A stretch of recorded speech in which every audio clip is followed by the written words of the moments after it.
ABC त्रिभुजेर তিনটি কোণের সমষ্টি 180 ডিগ্রি। কোণ বিএসি, কোণ এবিসি ও কোণ এসিবি এর অনুপাত হয়েছে 3:5:10। যদি বিএসি এর মান 10 ডিগ্রি কম, এবিসি এর মান 10 ডিগ্রি বেশি হয়, তখন কোণ তিনটির অনুপাত কত হবে? ঠিক আছে, কি বলেছে না, কোণ বিএসি ইজ টু কোণ এবিসি ইজ টু কোণ এসিবি সমান 3:5:10। এটা ক্লাসে দেওয়াই আছে। তাহলে আমরা বলতে পারি বিএসি সমান 3x ডিগ্রি হলে এবিসি সমান 5x ডিগ্রি এবং এসিবি সমান 10x ডিগ্রি। ওটাই লিখবো যে কোণ বিএসি সমান 3x ডিগ্রি হলে কোণ এবিসি সমান 5x ডিগ্রি এবং কোণ এসিবি সমান 10x ডিগ্রি। আর কি বলেছে, তিনটি কোণের সমষ্টি কত আছে? 180 ডিগ্রি। তাহলে আমরা শর্তানুসারে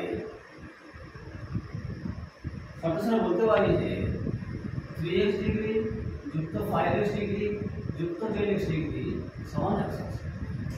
এবার এই তিনটে যোগফল কত হয়? 18x degree. তাহলে 18x ডিগ্রি সমান কত হলো? 180 ডিগ্রি। বা x ডিগ্রি সমান কত হবে?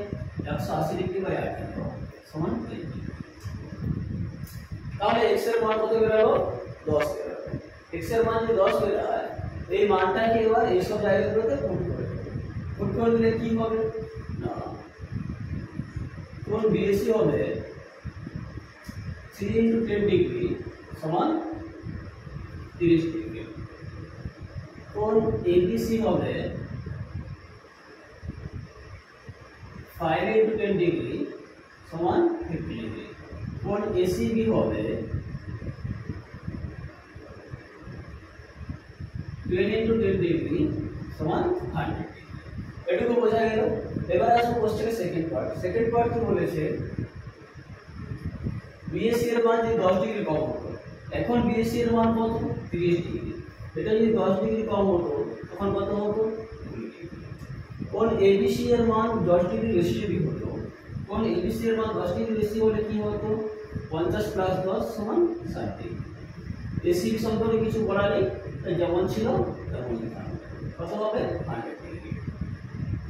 এই যে নতুন কোণগুলো পেলাম, এর অনুপাত কত হবে সেটা আমাদের বের করতে বলেছে। তখন কোণ তিনটির অনুপাত কত হবে, মানে নতুন কোণগুলো যে পেলাম এদের অনুপাত কত হবে।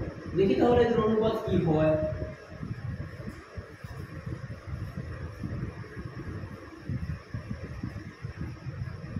তখন নতুন অনুপাত কি হবে? নতুন অনুপাত BAC is to ABC is to ACB সমান কত হচ্ছে? 20:60:100 সমান কত হলো? 2:6:10 সমান 1:3:5। এটাই আমাদের অ্যান্সার।